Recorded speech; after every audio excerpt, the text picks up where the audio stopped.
Hello, and welcome to the Exponential Growth Podcast, powered by Angeles Investors. I'm your host, David Olivencia, co-founder of Angeles Investors, and a passionate advocate for leveraging innovation and technology to drive success. In this podcast, we'll dive into the strategies that top leaders, investors, and entrepreneurs are using to navigate and thrive in this era of accelerating technological change.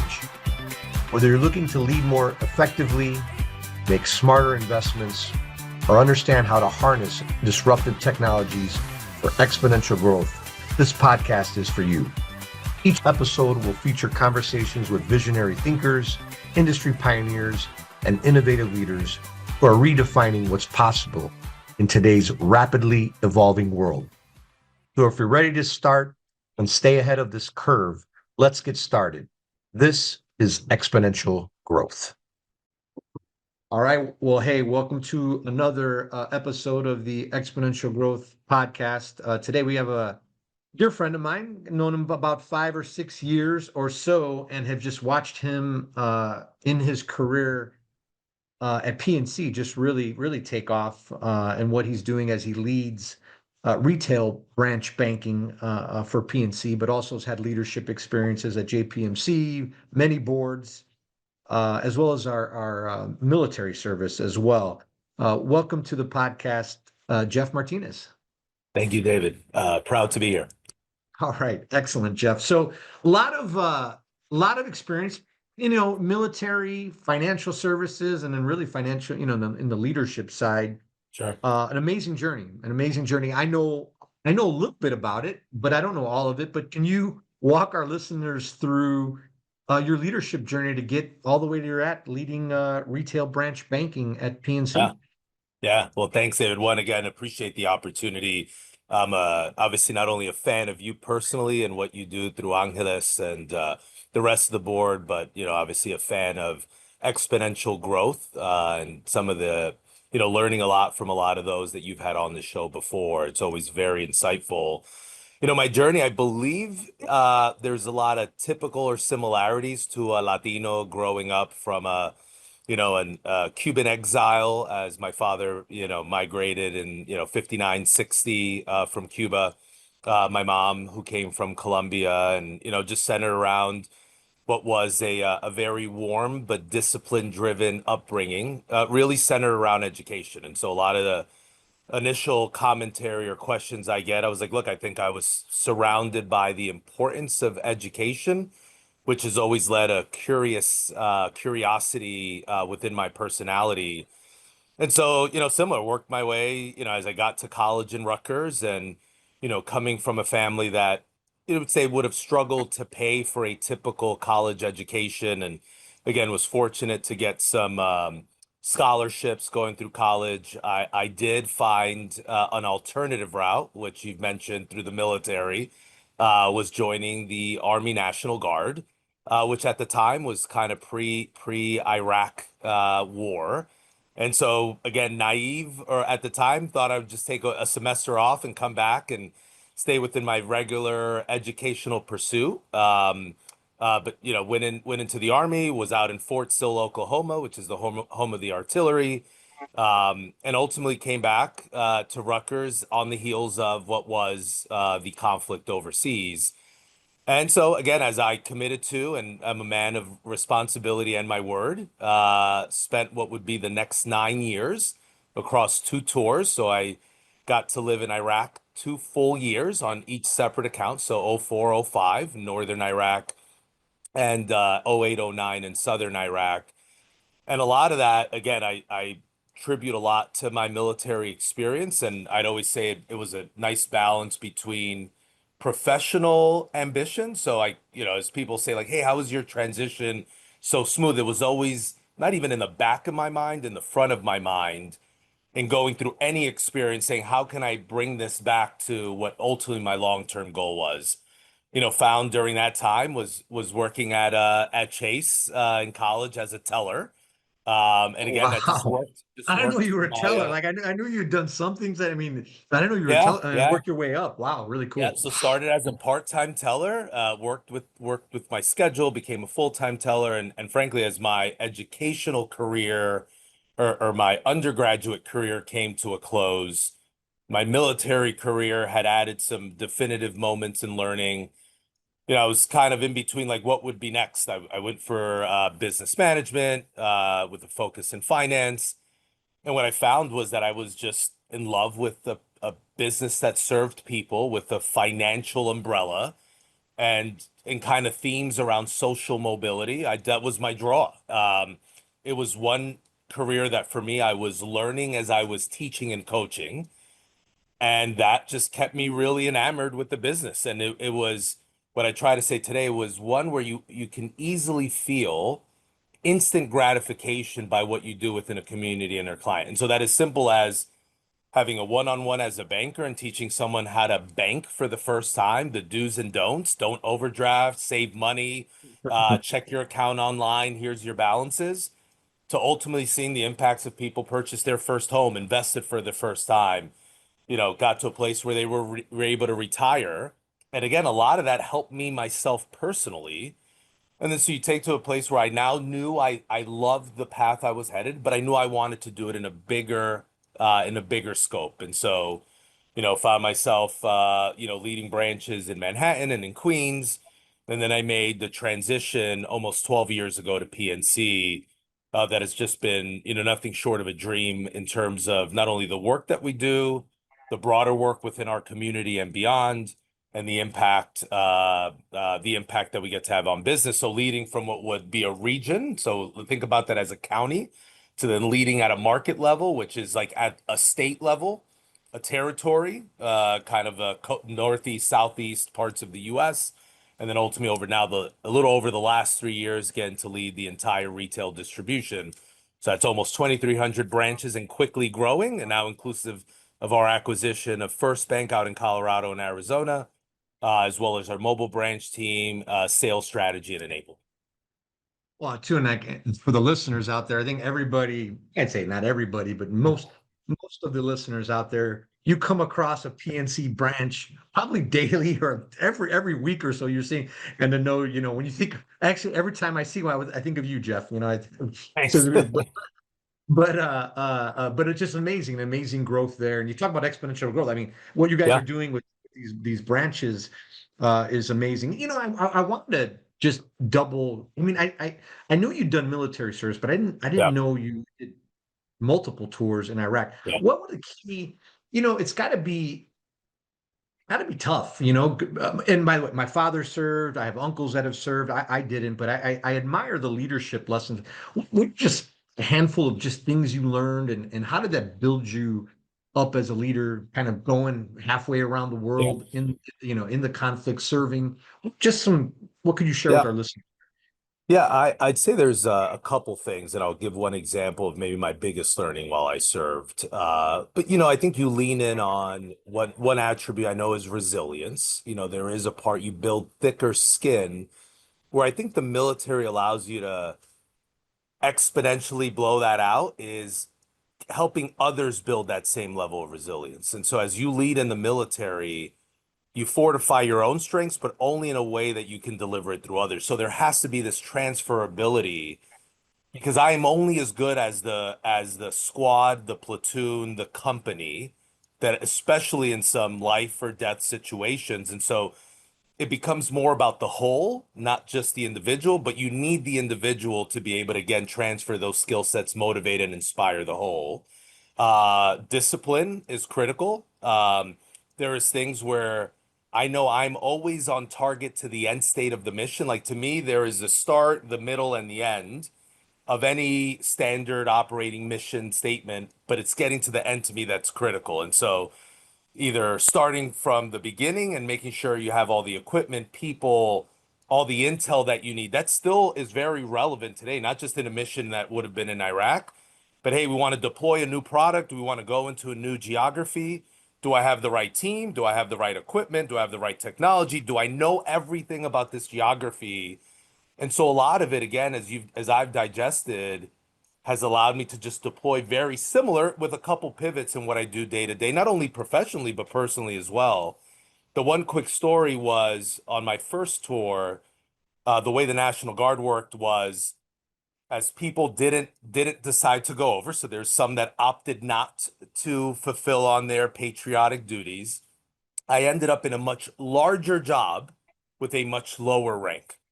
And the way the National Guard is, your rank is based on slots. So if someone didn't go but still held that slot, you couldn't get promoted, but the job still needed to be done. So that job was the intel briefing that allowed us to prepare for the missions that then we went on. Not only build it and create it, but I would then go on those same missions out into the war zone. And I was by far the lowest ranked receiving this data, needing to plead for what my specific company needed. And so in the military, you can be shut up by ranked, right? So I'm outranked. I can have something great to say, but it's like, hey, you're not being addressed, so be quiet. So much different, maybe, than corporate America. Definitely different than at PNC. But and so what I learned was, hey, sometimes the first to speak doesn't always mean the most impactful. There is a value to listening and being strategic, even when you're anxious to give out what you believe is the right answer. And so if you were there watching or observing, maybe those first two meetings, you would have said, damn, Jeff's a little quieter than I would have thought for someone sitting around this table. That was understanding again. My audience was someone that, based on my rank, if I didn't want to be heard, I didn't have to be heard. And so I had to strategically position when would I jump in and capture the kind of audience hearts and minds. And it was right at the end of the second meeting of this intel briefing. And there was a little bit where I saw the audience was found where there was a problem with no answer. And I said, this is my cue. I know it. I've studied this. And so as I kind of give out the recommendation, ears perk up, you can tell my rank disappeared. I was a valuable part of that audience that then future state was tapped on, not again based on my rank, but because of the value that they brought. And so in some cases, people feel like, Jeff, well, I'm not at that level. And so it's allowed me to speak, first of all, listen, but speak in audiences that maybe would say, hey, that's not for me, that's for a higher rank. No, your voice is valuable everywhere. Just be positioned in a way where it's going to be properly heard. And then that's where my number one quote I use, which is no one cares what you know until they know that you care, kind of like really showed up. And that's like more of the listening, understanding and that's helped me throughout my career and even in meetings that I'm at today. Yeah, no, it's great and it's insightful because there's always, I admire the military and the leadership lessons and the leaders that come out of it and just the way they think about, certain things and tackle problems and lead, right, quite Yeah. frankly. So that's very, very insightful, Jeff. So this Exponential Growth podcast, right? There's a lot of trends that are happening out there. The thesis is, hey, things are happening so fast, changing so fast, right? This podcast is about how do we get different viewpoints and perspectives? Like, what do you see are the trends that our listeners out there, and we've talked about your background. Yeah. What are the trends that you see that are out there that they should be aware of and prepare for, so that they can be successful? Yeah. Yeah, and I'll break it down maybe to again, this is from my point of view, obviously a point of view that I think is helping lead our retail channel here in a effective and differentiating way, and also the way I apply my view to even my own business decisions and investment decisions. So in this kind of two-prong approach is the obvious and visible impact of what machine learning, AI is brought into the workspace. I've been excited, PNC. We have Copilot active across our entire footprint, and that's down to our bankers and tellers. So being able to take what can be a longer list of work and try to aggregate that into much quicker data, quicker responses. And that's absolutely changing the game. We recently had an employee survey, which historically, and I still will, I like to read line by line of every employee feedback that they give us. The feedback is a gift, and I take roughly across 2 weekends and read every line across what is 15,000 retail employees that they give. Wow, that's a But what lot. I, it is, but I enjoy it. Again, I want to be closer to the field. But this year with Copilot, I got to take that entire column H plug it into Copilot, give me some themes, give me some next steps, highs and lows. And so immediately, instead of saying, hey, Jeff, it'll take Jeff about 2 weeks to start to surmise, I get to quickly in the field. So on ROI is I am 2 weeks faster on action than I Right. historically have ever been with 30,000-foot themes that my leadership team can immediately start embracing, that I can start thinking about some other things. So again, what I know you've heard on this podcast often is that just data and understanding data in a much more um, in a way in which we can activate. I am an activator. Data Yeah. without use or purpose to me Yeah. is useless. Like It's what useless. It's a does it tell waste. us? And Yeah. so there's this speed to market that I think it'll continue for us and be a nice disruptor. And again, getting our teams to use the resources more, use Copilot even more, not just for even the data aggregation, but to help challenge our own thinking. And so Yeah. I've gone Of for my course. leadership team and said, please, as you think of your strategies for 2026, plug it in, not as a way Yeah. to validate it, but tell me what are your pitfalls? What can go wrong with that strategy? What are you missing? And those that's creating this what almost this one-on-one dialogue with a process that we didn't have years ago. So it just allows us to vet and be more prepared for blind sides than maybe we would have been historically. On that same note, as again that shows up for our clients, our employees, I'm also in the camp of we need to exponentially pop out what human aspects may be lost in the future. And so if you've been on my LinkedIn recently, you see something, especially in the last, it rained a ton here in New Jersey. We had beautiful bright orange umbrellas that we ordered for every branch across the country, and those have been deployed. And so what that means is now a holistic experience at PNC means I am faster with my data. I know you quicker than maybe I did before, but I'm going to humanize that through an experience that feels more human. Because at some point, when do we cross where it doesn't feel so big brotherish or like, hey, why would you know that info? But if at the front of the branch, I've shaken your hand, I'm Jeff. I've been expecting you. We get into a real great conversation. It's raining outside. You get a gratitude card.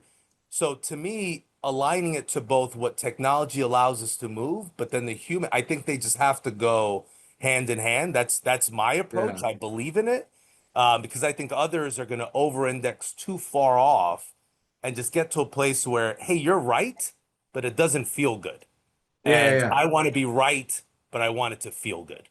Yeah, yeah, yeah. And you're going to differentiate yourself that way as well, Yeah, right? If other people are doing it that way, I mean, and you're in a competitive environment, right? for sure. Your competitors are using this and trying to flank you in military Yeah, terms, yeah, right? yeah, yeah. And so you have to be on it. So you see the trend, but what I like is you've shared a couple ways of how you're using it, want to continue to use it, and with that And, differentiator and there.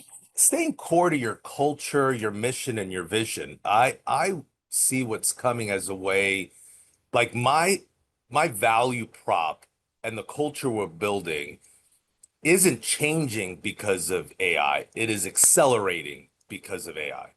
Some, I think, will choose to pivot outside of what's helped them be who they are and almost like a rebrand. And I'm not saying that's wrong everywhere, but to me, like it's fortifying PNC's value prop. It's fortifying our values, not course correcting it. And so it's leaning into the principles you believe and then finding ways, how does this help you run fast?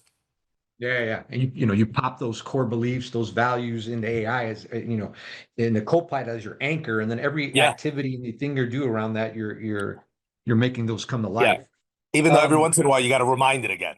Like you, yeah, but yeah, you, yeah, you, yeah, you yeah. you have No, you gotta forgotten read. that this You is a got core no, principle. or when they make a mistake, you guys, hey, wait a second, are you Yeah. sure? And then sometimes That does AI not it'll be sound. like, yeah, AI will be like, oh yeah, I'm sorry, That's right. it'll be Yeah, like, that's right. I but thank forgot you that. for reminding me. It's Yes, like yes, kind yes, of yes. crazy. Um, okay, so Jeff, a big trend. Now investing, right? So you've had an interesting journey, and now you're at a bank. So obviously in the financial services industry, I know You've have an interesting perspective on investing in asset classes and all that kind of stuff. What would you share with our listeners who range? Some maybe have very little stock, maybe a 401k, and then on the other end of the spectrum, you have some who are investing in startups and real Yeah. estate and crypto and all kinds of stuff, right? So just can you what are your with all these trends that are going on? How should we think about investing, or what are your perspectives that you could share with Yeah. the audience?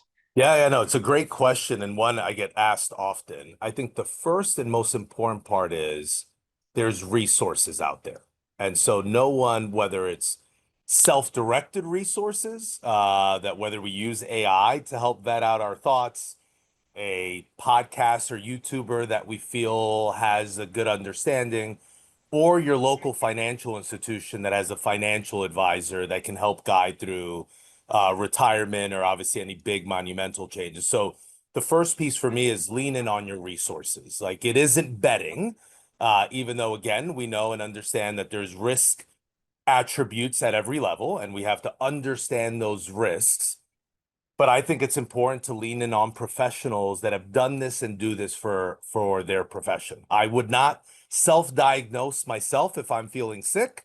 Yes, maybe I may start by Googling it, so I may be directionally correct, but I will lean into financial professionals that do it.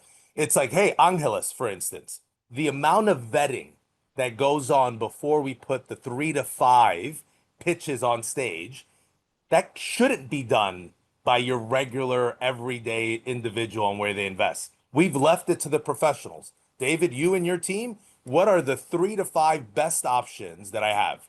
If I were to start at the 200 that you get quarterly, I am more prone to making mistakes. So back to leaning on resources and those professionals that do it. Look, there's a lot of sexy things going on in the market, from crypto and stable coins to private equity and private debt.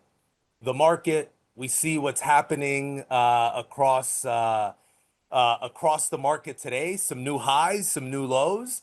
And again, for me, I've always been one where you have to make sure you're in a position of strength. And so what do you need to retire, to not have debt, to own your home? Those things I believe are still a core requirement before you go into some of maybe the more potentially lucrative or more risk-centered investment approaches. And so sometimes I'll talk to people that are thinking about the next big move in the market, but maybe have debt that today is very costly. And so some of that discussion is like, hey, I understand, I can appreciate your big idea, but have you looked at your finances holistically? And a lot of times that is missed, David. People are not looking at the debt that they incur, the income that they make, and the potential opportunity for growth in the market. It Totally. can't just be one of those singular verticals. And so you'll find, and probably no different than you find walking into a PNC branch, like no one's going to give you the hot stock ticker. That's not Yeah, going to yeah, happen. yeah. That is a lack of fiduciary responsibility. But it'll be like, whoa, tell me a little bit more about yourself. How much do you make? How much do you spend? That little piece in the middle, that's what you keep. Now, talk to me about when do you want to retire? How much money do you need to retire? Once you get all that stuff, that again, to be somewhat cliche, but I'll lean into the brilliantly boring campaign that is PNC. That is the boring part of finance that most people don't want to talk about. They just Yeah. want to talk about, hey, I doubled my money on Nvidia. I just Yeah. put some money in some private equity versus like let's look at it holistically. You absolutely may be in that space. And again, like if 10 years ago, David, I might have not been as an eager of an angel investor as I am today with Angeles if it wasn't for getting those core principles right. Now, it Yeah. has allowed me to springboard into a place where, yes, both through my advisor, through the work at Angeles, through maybe some other things like real estate, I can create a very diversified portfolio. But if I didn't go back 10 years ago and make those right decisions, I wouldn't be on solid footing today. So, my perspective, think things holistically, how much you make, how much you owe, other aspects of it, as then you can be much more versatile within the market. Yeah, and these are, the what you call, brilliantly boring, but these are like fundamentals. Like if you don't have this fundamental, this foundation, right?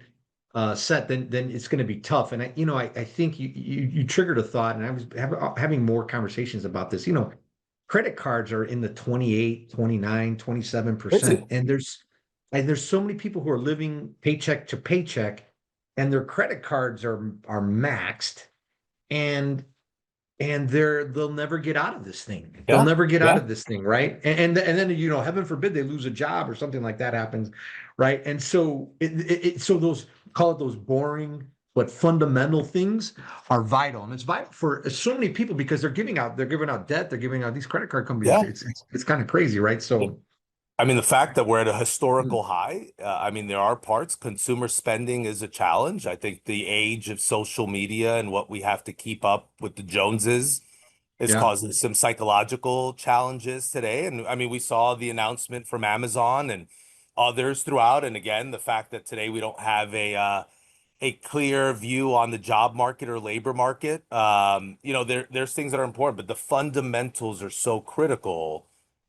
because I think they'll become, and again, during challenging times, you may be again eager in the market if you don't have 6 months of reserves, which again, boring, but yeah. essential to then be allow you to make again maybe more bold decisions or conservative decisions based on your age, based on your income.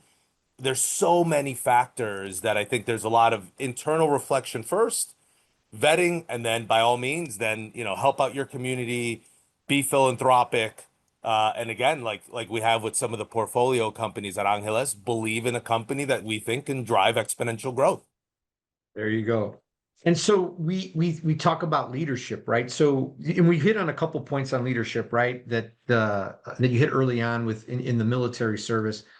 And you look at things that are happening so fast, right? In terms of just technology advances, what's happening in blockchain and crypto, what's happening with Mhm. AI, how quantum is transferring, I think one of the issues with credit cards is just how easy it is to spend money, how easy it is to Sure. buy stuff, Yeah. right? Tap your And and phone. and, You didn't have to take out your card. basically they keep making it Yeah. easier and easier to buy Yeah. stuff, right? Yeah. And so if you're not disciplined there, but all that said, there's a lot of technology change, and it's not slowing down. This is the other Yeah. theme of Oh yeah. this.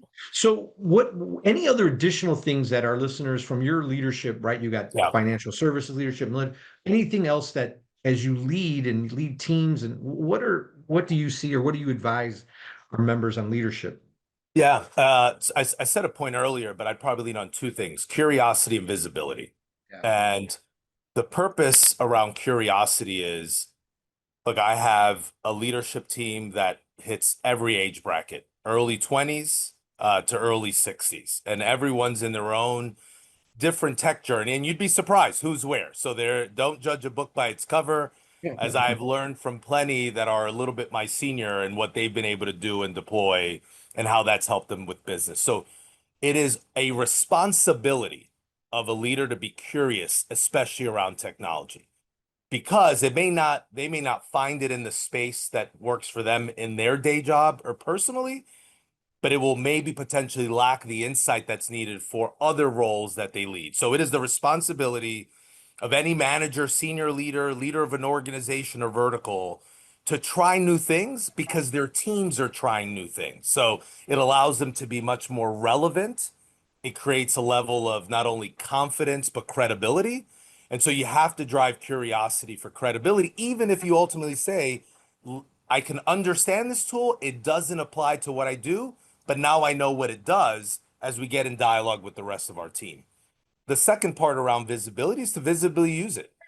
One question I love our PNC teammates, because anytime I'm out in the field, which is every single week, I get tremendous recommendations. And often it's around the use of AI, machine learning, anything. I love their recommendations. What I tend to do is ask, if I gave this to you tomorrow, what changes? What that question starts to unfold is a lot of people have suggestions. Very few are ready to deploy that suggestion immediately. And so what I try to get, great, hey, that's great insight. So a client walks in, tell me how the conversation's different. Well, Jeff, I haven't really thought about that. Well, great. So all you have today is an idea. You haven't figured out how to activate it. And so those are the questions as you get out and be visible. It not only again, vets out some of these suggestions, but starts to build a mindset of, hey, when it comes, I'm ready. So again, we'll get it often. So what 5 clients, and we deployed something recently, which I love. We're one of the few, if not only financial institutions where our branch managers can go to a place of business and set up their full relationship off-site. So that's fully, you talk about e-signature, e-doc and e-consent, account generator, all the things that they're able to do to bring the full benefits of PNC anywhere to any corner of this country, as long as we have Wi-Fi. And as people started asking about that, I said, "Great, what client would you see next week?" I don't have one. Well, so that means I will spend millions of dollars, which it is. Right. Nothing is free, right? None of this is Right, free, right, right. and yet it will fall short. And so, like my leadership team, starting with me, it's like, hey, let's vet that out. And now that we've gone live in the back of July, August, I was just in Phoenix the last 2 days. Both two of the visits I was on, the manager's like, great. We looked, they're like, hey, I have a 2:30 where I'm going to a place of business that if I didn't have this technology, that would have been a I wouldn't no, be able because to do it. it would Yeah. have said, hey, yes, sounds good. Now we're able to win that client share and market share. But now we were ready for it. So there is technology that will fall flat because we don't have the human capital that understands it, truly wants it, and then knows how to deploy it. Yeah, that's, it's amazing. I think the curiosity, I think more it's this continuous curiosity thing, right? I think everything you should always be, there's so much happening and it's new and it's happening fast, right? You like curious, like what is happening on the blockchain? What is happening with what's the future going to, I mean, a lot of it, I share some of this stuff on exponential growth, but I'm continuously curious. Like I'm going to write an Yes, sir. article this weekend. I've already written it, but it's going to talk about these the flying cars, right? I mean, it's just I'm curious about that. Like, Yeah, where yeah. what the heck impact is that going Finally, to the have? Jetsons. Yeah, basically, right? Yeah. And so there's so many things that are happening so fast. This continuous curiosity, I think, is going to be key Yeah, for leaders. But you can be curious, but I think it's like then you got to do like kind of your point. The next step, yeah. well, what is Activate it. it, and what's the impact, and use artificial intelligence to like take your curiosity just a little bit level, and how could it impact things, right? I Yeah, mean, kind yeah. of the example that you shared. And Well, knowing that Jeff, we're creatures of habit, like knowing we're creatures of habit, and you constantly have to challenge that. Like yeah, I just upgraded from held a while iPhone 14 to the 17, and I immediately found myself disgruntled just because I'm like, oh, this button's here, and it's a moment of yeah, reflection to be like, that thinking will slow me down. And so instead of looking at it through a lens of frustration, ask myself, why did that button move? Why is yeah, that now no longer available? And so like you just have to start with yourself to say, why is this making me upset that it is yeah. different than the way I've been doing something for the last 3 to 5 years? And then you'll find that curiosity leaves you, oh, that makes perfect sense. Now I get it. Versus, again, maybe just being frustrated with change. Yeah. Change. I mean, look, I mean, and as a leader too, it's right. How do you enable and get people comfortable with change? Change is hard. People, It people is. like to do, people like to do their things. So Jeff, look, I know you got a lot of things going on, right? Driving amazing Yeah. results at PNC in the retail branch banking area. I say you guys are cranking out these retail branches as fast as like tortillas out Yeah. there. So kudos to you and the team and what you're doing there, Jeff. How do people stay connected with you on social media? Yeah. For me, primarily, I am a LinkedIn guy. So you find me on LinkedIn, Jeffrey Martinez, PNC. That's usually my primary. Would love to hear any thoughts, feedback. Again, I love the network we're building, especially through LinkedIn. It's been a big voice for not only the great momentum we're building at PNC, specific to my business, and even some personal attributes in there as well. So would love to hear from everyone, and always available and here to help. Excellent, Jeff. And you also have, for those who, go into a retail branch bank of PNC, take a picture, and there's this hashtag that they Just- have, hashtag Team PNC. I use it regularly, and it's like it's hot. It's like one of the hot, Yeah, hot, yeah, hot hashtags out there, right? we try. Yeah, for sure. And again, and please, as you go into a branch, you should feel the hospitality and let me know. Let me know what you felt. Let me know what you saw. We're always trying to grow and learn. And, again, across our, not only across our 22 plus 100 existing branches, the soon to be added almost 100 branches with First Bank and the 200 branches we've committed to growing organically. A lot of great things happening, and feedback continues to make us better. Oh, excellent, Jeff. Well, hey, everyone, keep an eye on Jeff. Keep an eye on PNC. Keep an eye on the retail branch banking area there. A lot of great things. Jeff, again, thanks for jumping on the podcast. We'll see My you pleasure. soon. All Yeah, right. thank you for Thank having you. me.